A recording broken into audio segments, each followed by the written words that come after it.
I mean, how many times have you argued a point far beyond what was necessary and utilized God as a support for your argument when God in no way was leading you that direction? I mean, that's your pride. That's not God. I mean, how many times have you fought authority and justified it by thinking that your rebellious spirit was God speaking to you and not just your inability and refusal to submit to authority and surrender? We gotta work on the problems. We gotta link up to solve them. We gotta keep on evolving. Gotta be side by side. Give it up. Gotta be side by side. Everyone.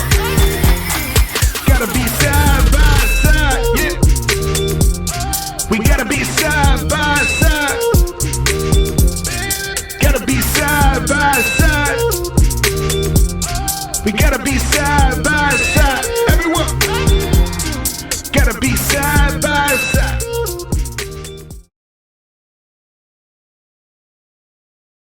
Welcome to the Side by Side podcast. I'm Michael, and thank you so much for being here.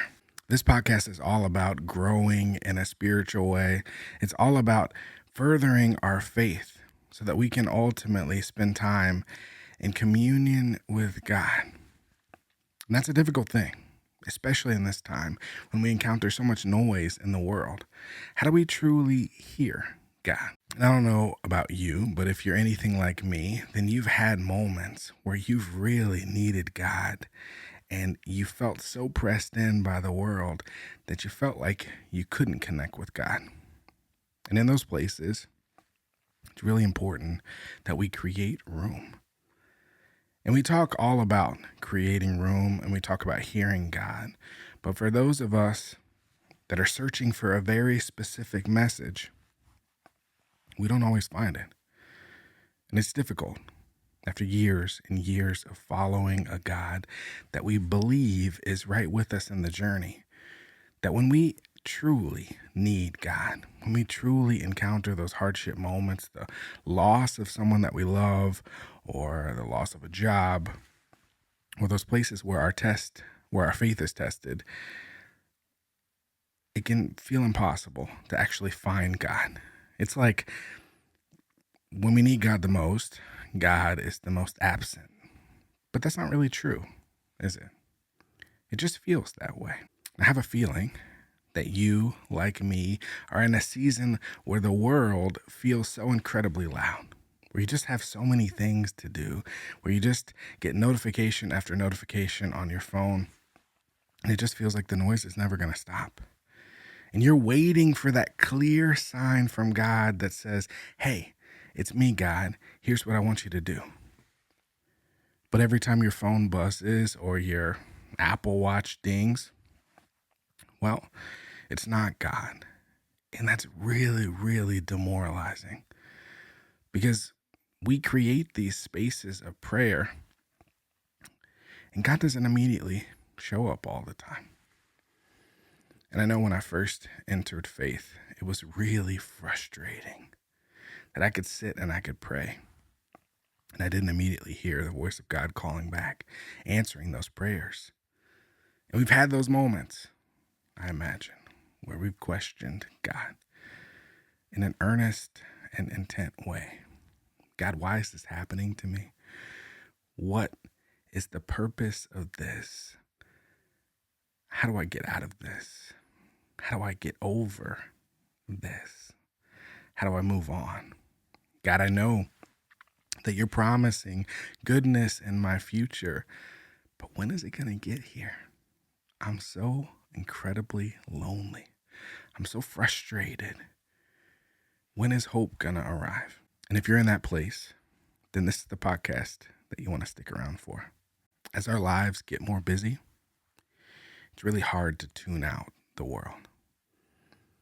We have so many things going on at any given moment that even when we do create space to pray, we can't really be silent. You know, I saw a post this morning from somebody that I follow on Instagram, and she was talking about how the power went out at her house, and it was evening time, and her husband were laying in their bed. They were listening to white noise like they do every single night, and then the power goes out, and the silence was so loud. And that's the exact phrase that she used. And it's true. How uncomfortable do we get with open, silent spaces? Have you ever done a moment of silence?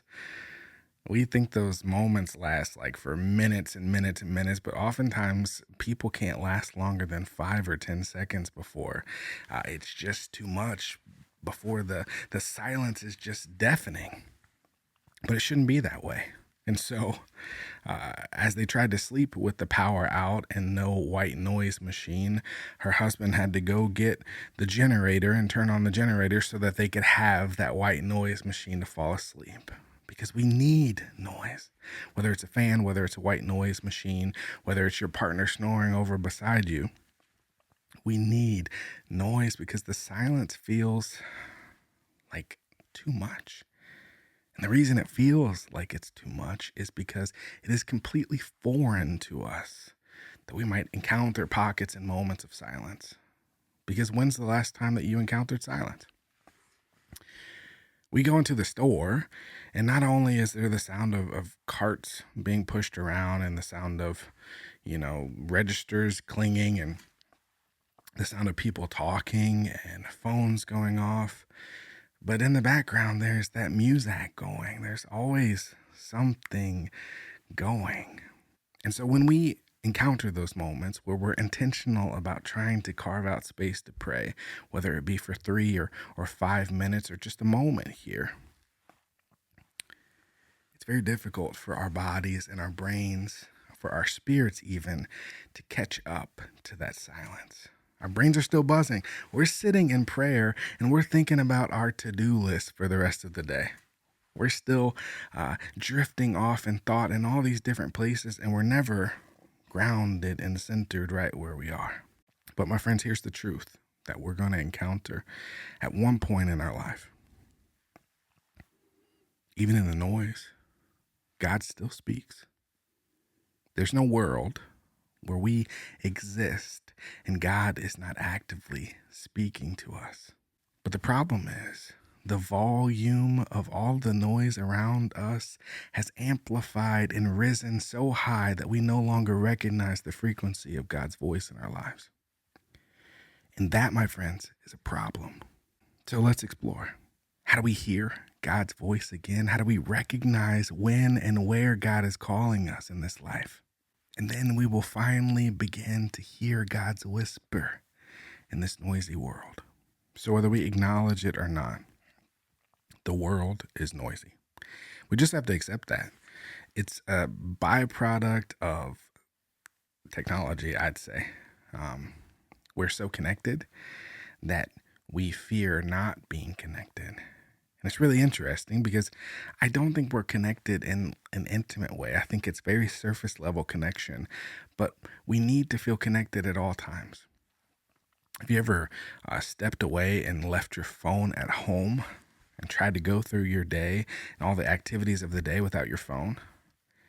Now, you've justified your anxiety in that place as, well, I don't have my calendar, or I don't have this app or that app, or what if someone wants to reach me? But really, the anxiety is, what do I do in a world where I'm not actually connected? Where I don't have the world at my fingertips? And that access, that availability of that connection, well, it contributes greatly to the noise in our lives.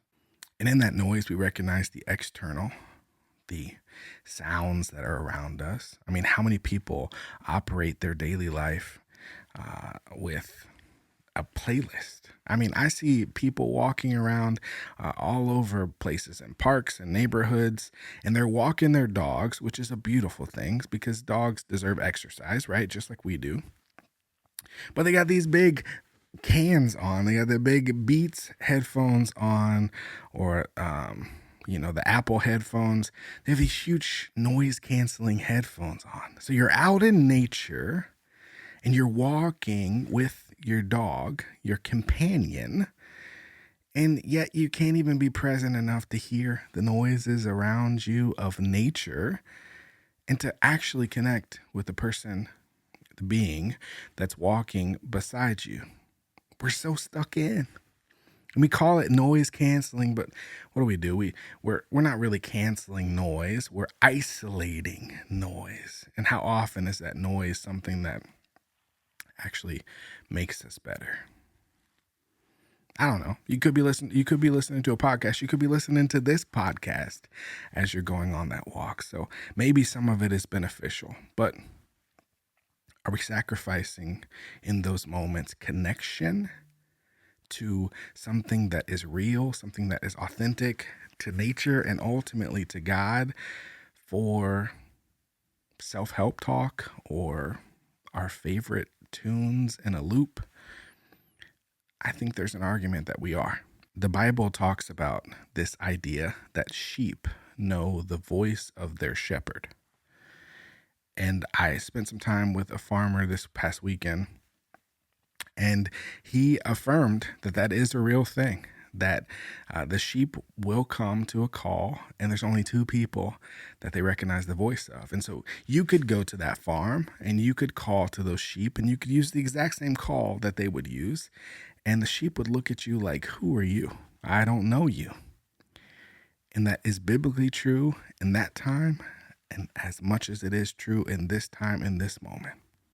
And John writes that my sheep hear my voice. I know them and they follow me. And it's a beautiful relationship that we have with our ultimate shepherd, God. That we might intimately know God and we might be intimately known by God. That we were created in our very being to hear the voice of God. And too often in our culture, we get this mentality that this intimate and vulnerable connection with God is like reserved only for the most holy of people. It's reserved for the pastors and monks and people that are incredibly devoted to the faith. And it's just reserved for them. But it couldn't be further from the truth. If you belong to him, then God's voice is part of your inheritance in this world. But where we get lost is the world drowning out that voice. And it's twofold. The first being, we don't recognize the voice of God. And there's so much distance that we've created between us and God, between us and our ultimate calling in life, that I've gotten comfortable with the idea of not recognizing the voice of God.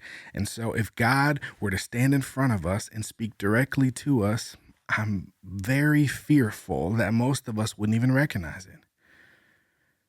There's that story of a flood coming and a man sitting in his house and watching the news that is telling him to evacuate.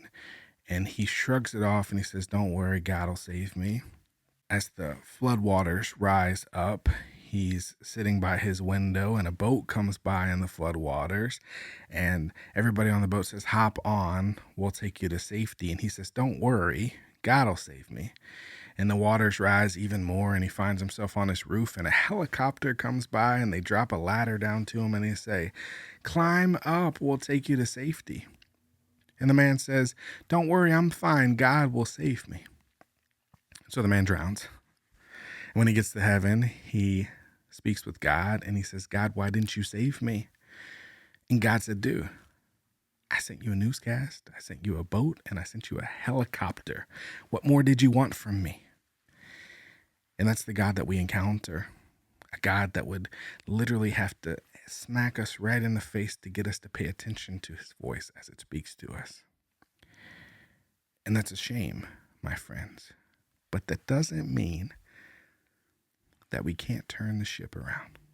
The author Dallas Willard writes in his book, Hearing God, he writes this: if God doesn't speak today, then the greatest disservice we could ever do to people is to tell them that they could have a personal relationship with God.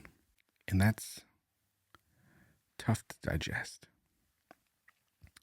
Because the truth is, God is speaking right here, right now. But our world, our culture, this society that we're firmly planted in is not built to help us listen to that call, to help us sort through the nonsense and identify the voice of God that is calling out to us. Our world is built upon distraction. One after another after another. It's built on consumption. It's built on idolatry. It's built on lust and self-indulgence. It's built on our ego and pride. It's built on our fears and insecurities, drumming up this anxiety and urgency to keep up. Don't get left behind. And all the while, God is telling us, slow down. And so as we've gotten busier in life, my wife and I, and we've added another child, it's become even more difficult to find space, to find pockets and moments of time. And I remember having a conversation with a couple that had 3 kids, and the wife told me that I don't know if God is speaking in my life. I couldn't know if God is speaking in my life because I haven't had a quiet moment for what feels like years. And I empathized with that. I connected with it because I understand that there are so many of us that live in that world right now where we're just trying to keep up. We're just trying to put one foot in front of another and survive, let alone thrive. And in that place, it is impossible for us to find space to hear God, where we're so tuned in to the cries of those people and those things that need things from us right here and right now that we've completely tuned out the frequency of God. And as I think about that place, I always think back to Mother Teresa, who was this impactful figure in history and in the spiritual lives of so many. And for a long time in her ministry journey, she experienced what she described as the dark night of the soul. Really was this deep spiritual silence. And what could have been demoralizing as she embarked on this active ministry that was so needed turned into something that fueled her and encouraged her. She fiercely believed in her spirit, in her very soul, that God still spoke even when he seemed to be silent. And she said, in the silence of the heart is where God speaks. If you face God in prayer and silence, God will speak to you. So I have to ask, my friends, when's the last time that you've encountered stillness? When's the last time that you've had some true silence in your life? And even beyond that silence, when's the last time that you've experienced stillness of the soul? And that is the thing that we need to reclaim. In one of the most famous Psalms of all time, Psalm 46, there's a verse that says, "Be still and know that I am God." And you see that all across people's houses, right? That's the Hobby Lobby plaque that goes on people's wall. And it's a beautiful thing. Be still and know that I am God. Now, it doesn't necessarily mean what we think it means, but it's powerful nonetheless, even just the expression of it. As we encounter that phrase, we come to understand a God that says, get out of the way. Get out of the way.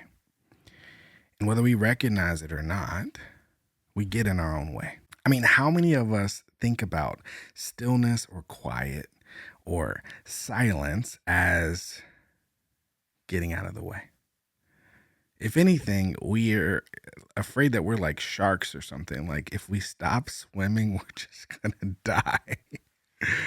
Like, our greatest fear is that we slow down and we lose momentum. That we've been so socially programmed that we're climbing up this hill that if we stop for just a moment to take in the sights and observe where we are and be present, that we're going to lose all of our forward momentum and begin tumbling back down the hill all the way back where we started. We couldn't be further from the truth, right? I mean, imagine that you're running a marathon, and beyond just a regular marathon, imagine you're running an ultra marathon, like 100-mile race. Realistically, most people are not going to be able to run 100 miles from start to finish. You're just not, right? You're not conditioned to do it, for one, but also think about the physical toll that takes on your body, right? So you're going to have to be strategic about that marathon race. So are you going to stop? If you were to try to start it and go all the way through to the finish, do you think you would finish that race before someone who stopped periodically along the way to rest for some moments, to rehydrate, to eat food? You wouldn't. You absolutely wouldn't. Because mile by mile, your body gets beaten down more and more, and you have to replenish yourself. You have to take those moments to regain energy, to refill your cup. And our spiritual lives are no different. We have to take moments to regroup, to reset, and to restore ourselves so that we can continue this race that is faith. But the world teaches us something completely different. If you're honest with yourself, you'll recognize that. And in that place of sprinting full out for as long and as far as we can, the way that the world teaches us to, we just run and we hope that somewhere along the line we're going to bump into God. That somewhere between here and our ultimate destination, we're going to run into God. And we hope that it happens sooner rather than later.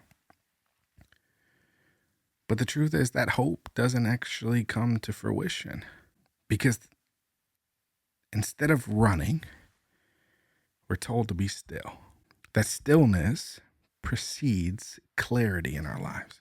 That clarity ultimately leads to hearing, and hearing is what leads to trust. Ruth Haley Barton writes in The Invitation to Solitude and Silence that solitude is a place inside myself where God's spirit and my spirit dwell together in union. It is a place of great freedom.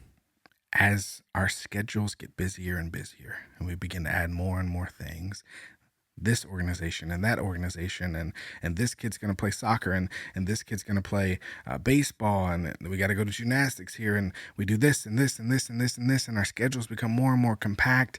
We think that we can connect with God in an authentic way by just throwing God on top of the pile of that chaos that we already exist in. It just doesn't work that way. We can't add God to the chaos. We have to remove the chaos to discover God. And so practically, how do we do this? How do we even begin this journey? Well, step number 1, morning silence. Now, if you're anything like me, when you wake up in the morning, you're already not in the mood to talk. It takes you a little bit. If you're not a morning person, you probably wake up a little bit groggy and you're not anxious to jump into anything. And that's a really great place to start. Can you start your day, the moment that you wake up and you roll out of bed and you begin to awaken your body? Can you begin your day with 5 minutes of stillness and silence before you check your email, before you look at your calendar for your upcoming meetings, before you scroll through Facebook or TikTok or Instagram? Can you take 5 minutes at the very beginning of the day to be still, to ground yourself and center yourself and allow God to begin to breathe life into your day? Okay, step number 2, and this is a little bit more difficult. Can you choose one day out of the week, and for that evening, put your phone away. Turn off all your devices That means your iPad. That means your phone. That means the TV. And just be unavailable for the entire evening. Just be present, grounded right where you are. Not scrolling, not shopping online. Unplugged and available to God.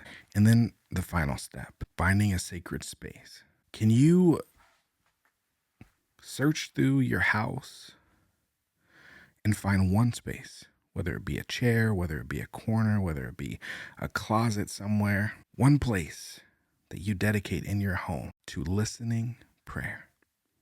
This is the place I go when I want to be in communion and prayer with God, and I want to listen for the sound of God's voice in my life. My friends, it's going to be difficult, but if you want a different relationship with God, you got to be willing to do different things. I used to go on walks and I used to listen to my phone. I'd play video after video, and then I began to go on a walk for the very first time without my phone, without any headphones, nothing playing. And honestly, it felt empty. Like, it felt so foreign and it felt wrong in so many ways. And it felt that way for a while, but after 3 weeks or so of walking with no noise, with no phone, it just began to feel like home. The most faithful people are willing to make the sacrifice to carve out space. They're willing to make a sacrifice to carve out time, to say, I'm going to devote myself to God, to hearing God. Jesus did it, going up on the mountain to pray, even in the midst of chaos, even in the midst of all the things that were happening, this accelerated timeline of events. He still took time out to go up the mountain and pray, to create space, to remove himself from the chaos, to find stillness, silence, and ultimately hear the voice of God. And so if you want to transform that in your life, then you got to be willing to start small. Stillness is a muscle just like any other muscle. And if you don't use it, it atrophies. But if you want it to grow, you have to train it. And as you train it, it becomes stronger. But you got to be patient. Now, if you're a young person, you won't understand this at all. But if you're a little bit older, you'll understand the idea of tuning in to the right frequency. So way back in the day, before they even had TVs, they had these things called radios. And back in the day, you used to have to turn a dial to tune into the right frequency. It wasn't like cars now where you just can press scan and it'll jump from station frequency to station frequency, or on Sirius XM where you could just skip to the next channel. It didn't work that way. You used to have to tune into the right frequency. And if you were in a weird place, location-wise, you might have a really hard time picking up a signal. You might be in a place where you pick up like 50% of a signal from this town or this station, and then like 40% of a signal from this station. So you could kind of hear it, but it'd be like buzzy and cut in and out. It's difficult to tune in to the right frequency. And technology has made it easier and easier, but guess what? Our connection with God is still very much analog. It is not digital. It's not just like pressing a button and magically the connection is there. It doesn't show up like your Wi-Fi does. Connection is strong. It doesn't work that way. We have to tune ourselves to the frequency of God. And when we're in these noisy, loud, rushed places that society and our culture pushes us into, we're just incompatible. We're just in this place where we're not tuned into the right frequency. And every once in a while, the voice of God will cut in. But then right at the point that we want to grab on to it, it cuts back out. It's impossible for us to truly align ourselves in the midst of the chaos. In 1 Kings chapter 19, it says, God wasn't in the wind or the earthquake or the fire. God was in a gentle whisper. And there's something to be said about that we look for God in these loud, miraculous, like triumphant ways. We just look for God like to be in this earthquake or in the volcano that shoots up, or a piano falling off a roof of an apartment building. Like, we look for God to make noises like that, but God doesn't often move in that way. God often gives the quiet and gentle nudge. God often just ushers us in the right direction. And it's not as boisterous as we want it to be.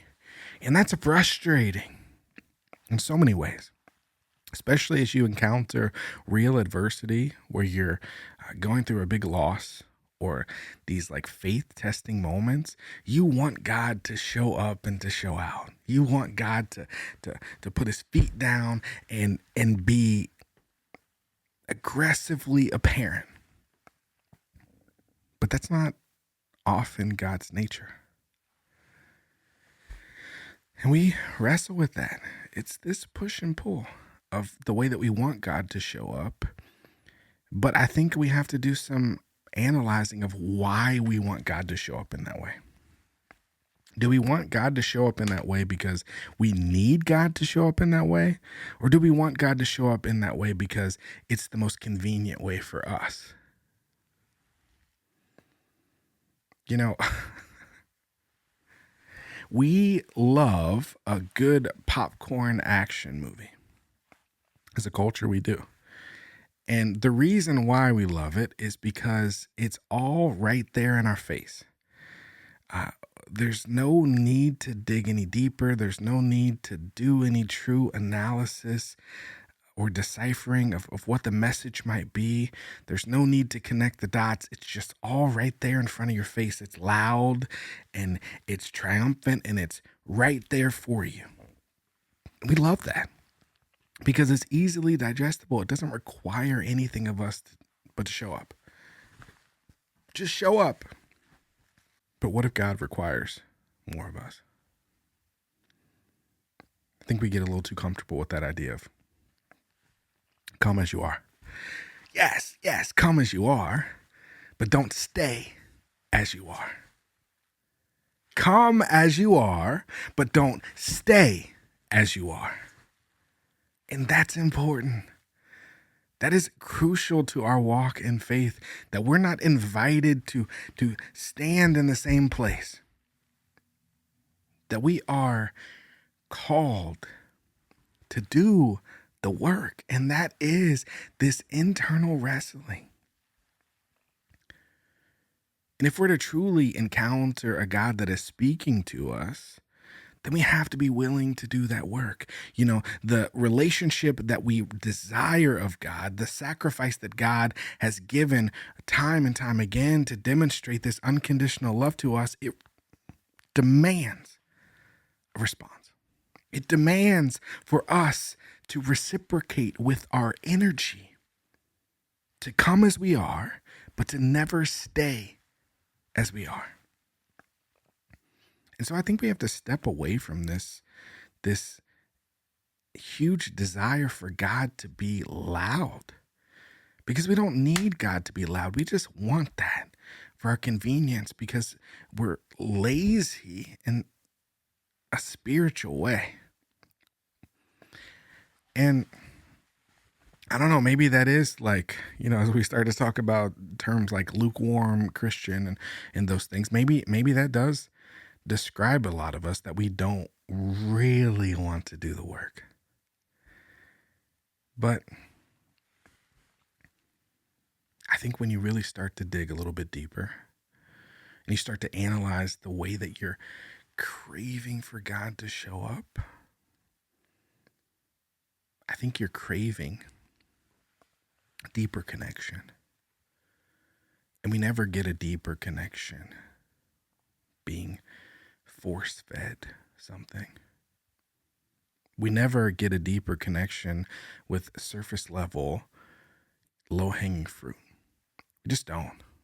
You never have a deep, intimate, vulnerable relationship with your action hero. You just don't. But we're craving something deeper than that. We're craving something authentic, something genuine, something vulnerable, something truly intimate. And we can only get that if we're willing to do the work. John Mark Comer writes in The Ruthless Elimination of Hurry.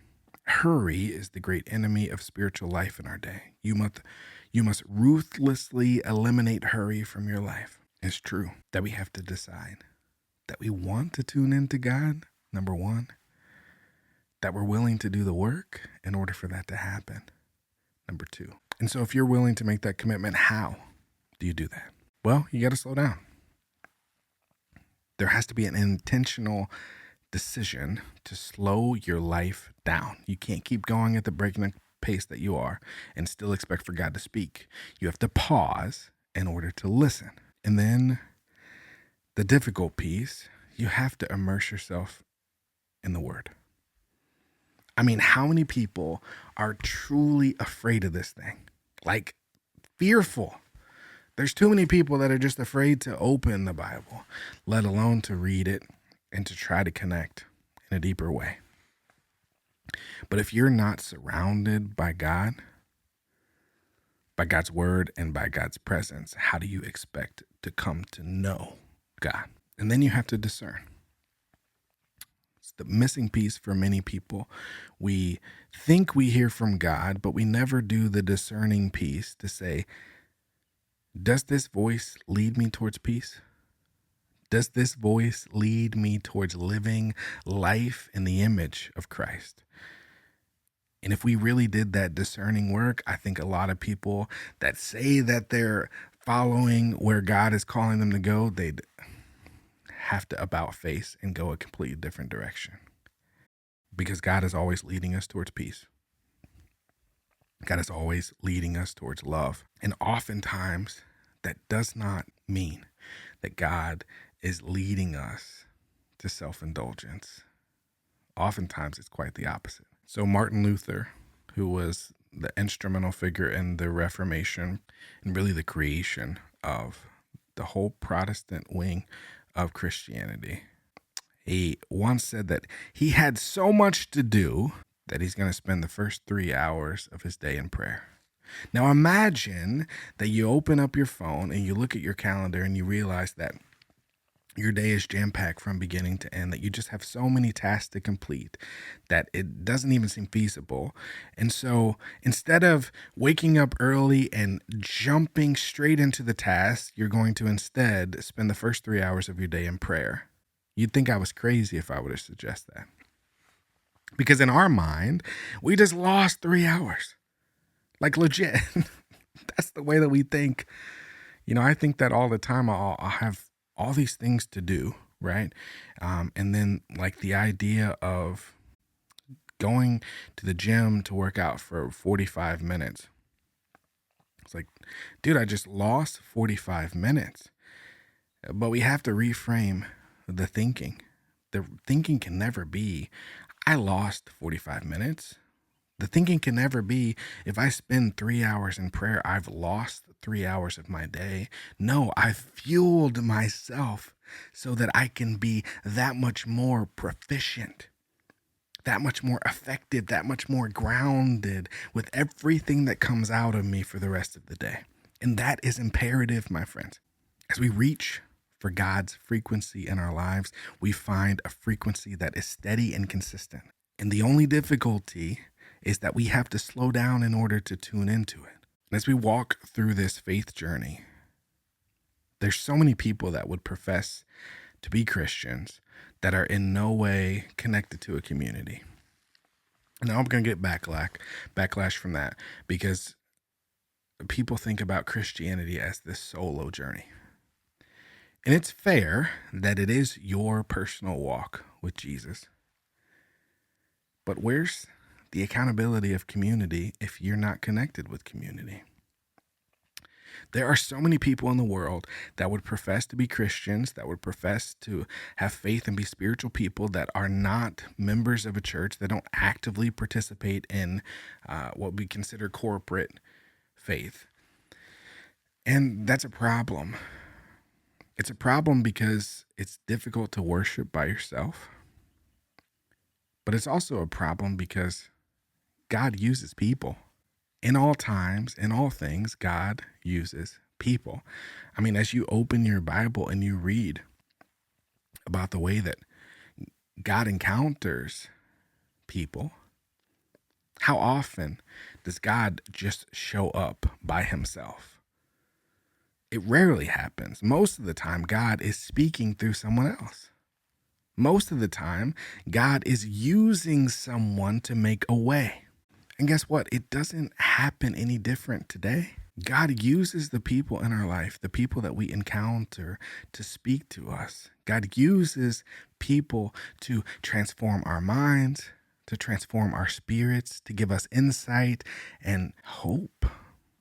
Proverbs reminds us that plans fail for lack of counsel, but with many advisors, they succeed. And there's so many ways that God might speak. God might speak through a sermon. God might speak through a friend, through their encouragement, through their support. God might speak through a spouse or a partner, through the way that they convict you or criticize in many ways. God might speak through a child, through an innocent comment that they might make. Children are wonderfully honest, and there's a beauty to that. And that honesty extends far beyond what most people would say as an adult. And there's a vulnerability and an intimateness to that. And God can use anybody. I mean, we can look at biblical figures and we can lay out the whole list of their deficiencies and shortcomings, of all the ways that they've misstepped. And it's proof that God can use anybody in any place to send the message that's necessary. But how do you connect with God in that way? How do you hear the voice of God in that way if you aren't connected? If you have no community, if you sit at home in your apartment all day in the dark playing video games, not online, by yourself, you never talk to anybody, you never have any interactions, how are you ever going to hear the voice of God? Well, you're probably not. There's so many stories about people that were searching for answers in their life, that were on the precipice of making really life-changing big decisions. And then some stranger enters in and they say just the right thing at just the right moment, and it cements what a person's spirit has been telling them to do the entire time. You're not going to tell me that isn't God. You know, we describe those as God winks or God nudges, where God's vision for your life aligns with the interactions that you have along the way, where you're affirmed in the decisions that you knew you were supposed to make the whole time. But when you only have your perspective in this life, you're doomed to fail. You're just doomed to fail. Because I don't know about you, even with glasses, my vision isn't the best, but at best, I could see maybe 160 degrees. I can't quite see 180, but fairly close. But there's a whole other 180 degrees behind me that I cannot see. And to think that, I mean, what kind of hubris and ego would we have to think that we could see all things and know all things? We just can't. So the more counsel and perspective that you can gain, the better off you're going to be, the better decisions that you're going to make, the better just the better you're going to move through this life, because you have perspective. You can understand when you're at a mountaintop versus in a valley. You have things to chew on and to think about. And so it's imperative that you have a circle of people, that you have community. And God uses those people time and time again. I mean, Martin Luther King Jr., we look at him as this pillar of strength, but he doesn't achieve any of the things that he achieves without having this strong circle around him that encourage him, that uplift him, that keep him moving forward even when his mind and his spirit are ready to quit. So I want you to try to connect with someone this week, somebody that you trust, somebody that's in your life. And I want you to ask them this question: where do you see God moving in my life? And then I want you to do the hard thing. I want you to listen. I want you to hear them out, to hear their thoughts, to hear their hopes, to hear their vision of the way that God is working in you. Because God often confirms the things that he's saying through others. And if you're willing to listen, you're going to learn. Now, just as much as we want to hear the voice of God, there are people that are actively accrediting God's voice to things that God never said. There's a huge need for discernment as we walk through this process of tuning ourselves to hear the voice of God. Because in the same way that God is speaking to you, your ego and your pride are speaking to you as well. Your mortal flesh is speaking to you as well. And whether we acknowledge it or not, there is this push and pull. And the voice of God doesn't often align with those things, with those weaker, worst parts of ourselves. And we can very easily begin down a path of what I would call self-indulgence. This path where we uplift ourselves, where we celebrate ourselves, where we put the stamp of God on things that only serve to feed our ego. And it's a dangerous place to be, where we step out of serving others and we move into a place of serving ourselves. And it's imperative that we do that discerning work of recognizing, is this the voice of God or is this something else? And the voice of God, beyond being undeniable, it has a tone to it. It's not a physical tone, but it's what I would call a spiritual signature. And it has all of these characteristics that make it undeniably the voice of God. It always aligns with Scripture. And so that's an important check. When you feel like you're being led by God and you feel like you're hearing the voice of God and it's driving you in a direction that's the opposite of Scripture, you got to do some real internal work. You got to do some real discerning and say, is this really God? Or is this something else that's pulling me in another direction? Is this something else that's giving me an excuse to make decisions that I don't need to be making? We've all been in that place. I mean, we've been in places where our lust led us to make decisions that the Bible would in no way condone. And it's very easy for you to talk yourself out of sin. And I say that not in a way of talking yourself out of committing sin. I'm talking about you talking yourself into committing sin and convincing yourself that it's not sin. And we really hate that word in general. We hate sin, right? And whether we acknowledge it or not, we're really incredibly adept at twisting things to get ourselves out of acknowledging the fact that something is sin. And when we're in that place where we have to twist and dodge and do all of this contorting, that's not the voice of God. Not in any way. God's voice aligns with Scripture.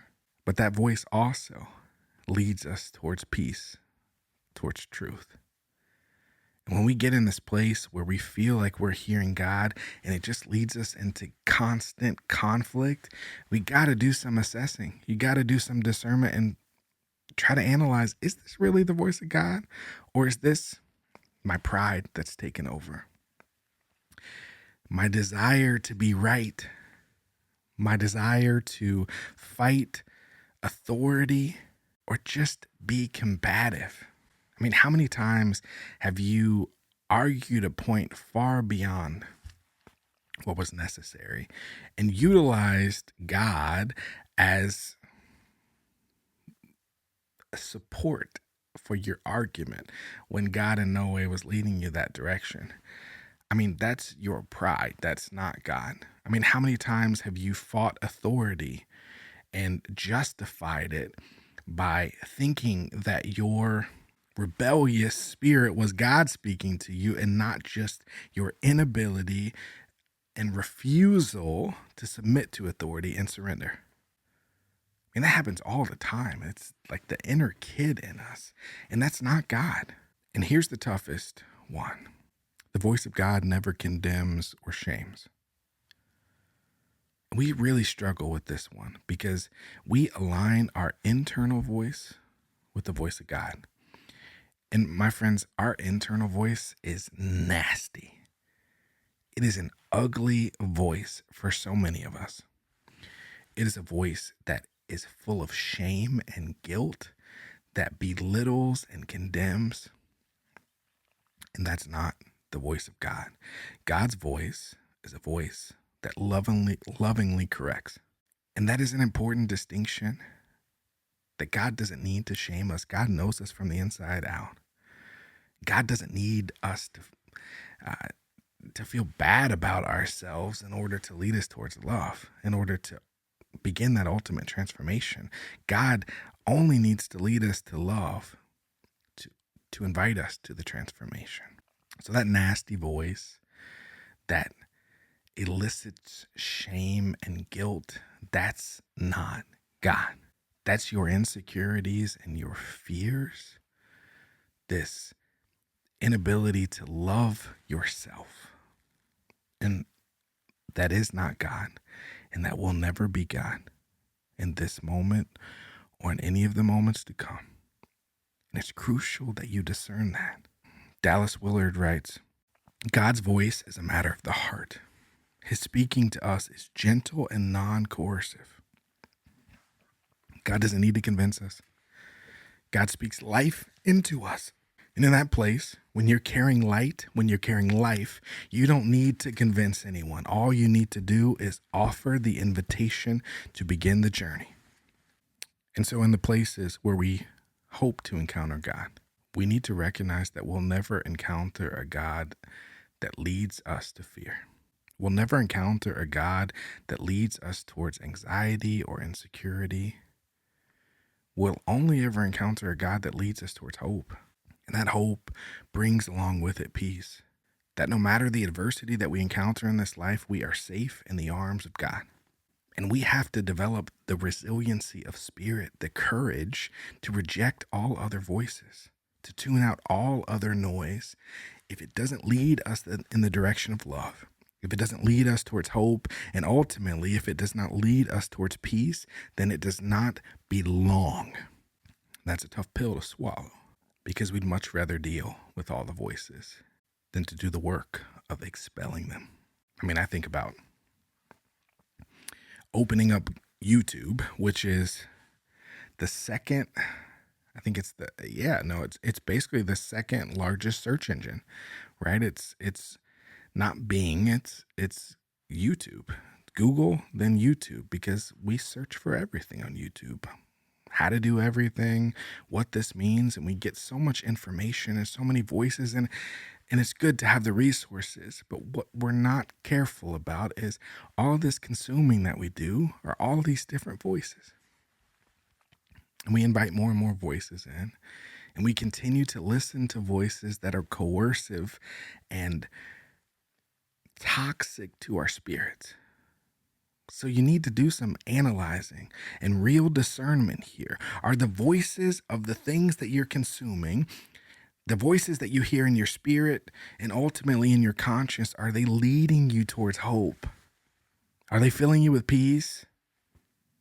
If they're not, they need to be expelled. You need to cut them out. And that might mean you need to stop listening to CNN or to Fox News, or you need to tune out of this podcast or unsubscribe to this person or stop watching these posts or just get off of Facebook. Guess what? If that's what's necessary, then you'll be better on the other side. You have to start to recognize the whisper of God. And when you begin to recognize that, you'll find it just as easy to immerse in the Word of God and just as easy to sit in the presence of God. But that all begins by tuning out the noise. For a long time, I struggled with the idea of connecting with God outside of church. And that's the Pentecost moment, right? Of really having the Spirit of God extended beyond the walls of church, extended out into the world that we could carry it with us. But when we think about connecting with God, we think about the monastery, we think about the church, we think about these immense holy spaces, we think about church camp, we think about these private prayer places. But the truth is, you have a monastery everywhere you go. You don't have to run away to some distant place or to some holy place to connect with God. You have the portal to connect with God wherever you are, because you are the portal. You know, the band We the Kingdom has this song, Tabernacle. And I love that, right? Like, tabernacle is this holy space, and the chorus is, I am the tabernacle of the Most High God. And yes, you are. The monastery that you're seeking, the church that you're seeking, the prayer space, the holy ground that you're seeking is right with you no matter where you go, because you are that holy ground. All you have to do is invite God in. And guess what? You don't have to clean up first. You just invite God in. Romans chapter 10, it says, faith comes by hearing, and hearing by the word of Christ. And that is how we encounter Christ, how we truly hear.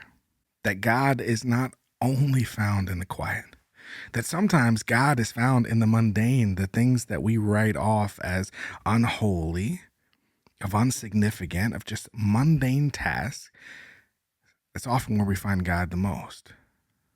In that drive to work, that little bit of space, in doing the dishes, in a small conversation with your child, in an unexpected delay when you're just waiting on something, when you thought your dinner reservation was going to be at 7:30 and it got pushed back an extra 30 minutes. So you're sitting there waiting for 30 minutes.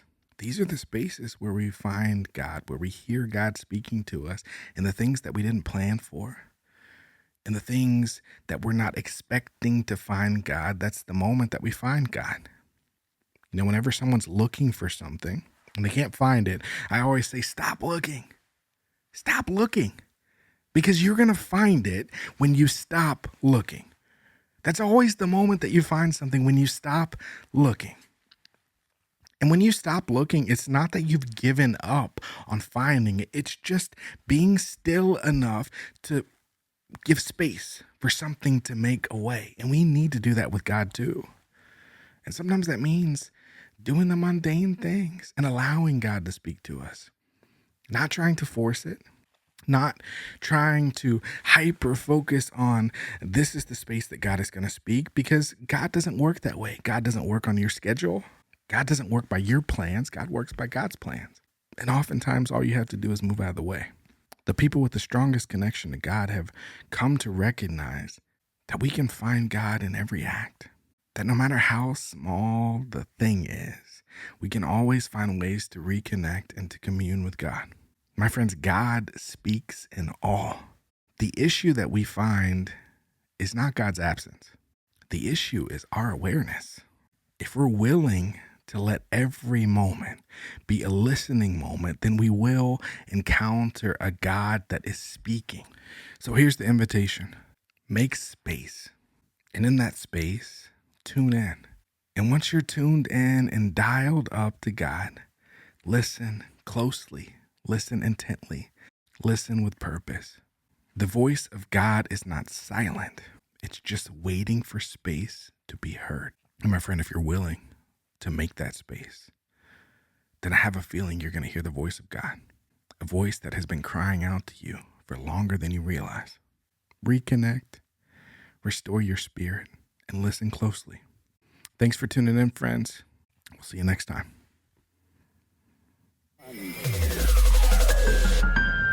We gotta work on the problems. We gotta link up to solve them. We gotta keep on evolving. Gotta be side by side. Give it up. Gotta be side by side. Everyone. Gotta be side by side. Yeah. We gotta be side by side.